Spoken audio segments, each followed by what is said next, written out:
Welcome to Young Asia Television.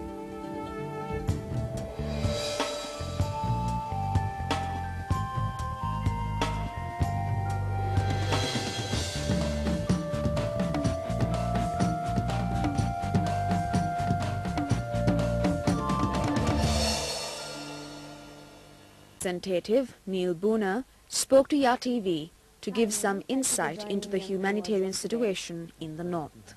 I'd like to start just by asking you to give us a brief overview of the humanitarian situation in Sri Lanka right now in terms of the IDP situation and the conflict.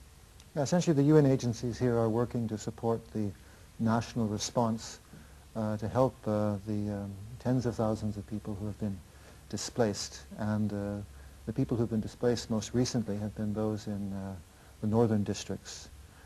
We estimate that there's anywhere between 40,000 and 70,000 people who've been displaced since June because of the upsurge in the fighting.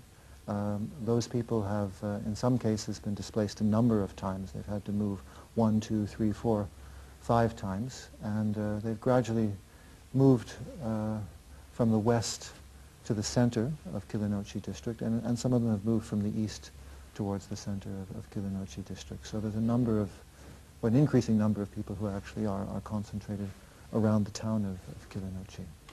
Now the government, in a press conference yesterday, reiterated its commitment to providing shelter and relief to these people. What do you feel about this statement, and how closely are you working with the government? Well, the commitment, I think, is a long-standing one. The government cooperates with international organizations and embassies through something called the CCHA, the Coordinating Committee on Humanitarian Affairs, and its objective precisely is to how to facilitate humanitarian response. Earlier it was focusing more on the east, now it's focusing more on the north. And we have multiple committees together with the government on different subjects, whether it be on issues of shelter, sanitation, education, health, food, logistics. So there's quite an intimate cooperation, but of course the situation is very difficult when you're talking about IDPs who are displaced from conflict, because those people are fleeing from fighting. You're in situations where the security situation isn't clear, and it's difficult to get supplies to them. But the people have a right to get supplies, and humanitarian agencies, through international law, which the government respects, have a right to reach those people as well with that assistance. Okay. And you talked about food and shelter. I've read that there's a food shortage as well, and difficulties in getting food to them.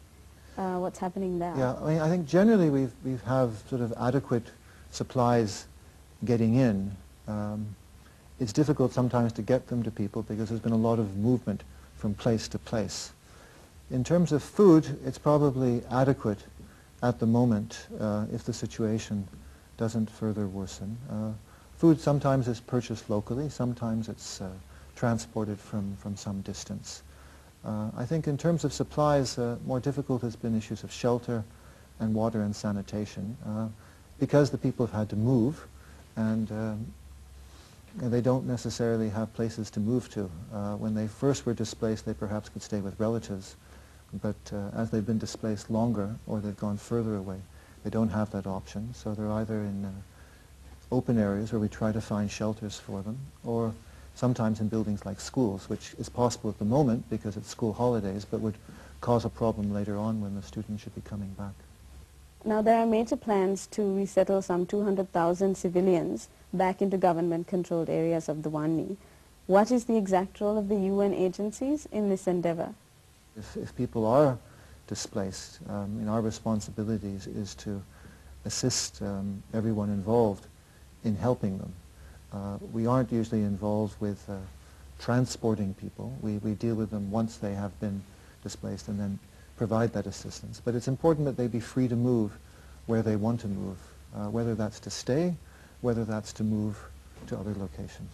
Now what happens in the LTTE-controlled areas? Do you have any access to these people, or is that mainly a... Yeah, well, in agreement with the government, I mean, we've been working in those areas for some time, and we continue to have access to those people, because that's where most of the people are displaced right now, and we work closely through the offices of the GA to provide support to them.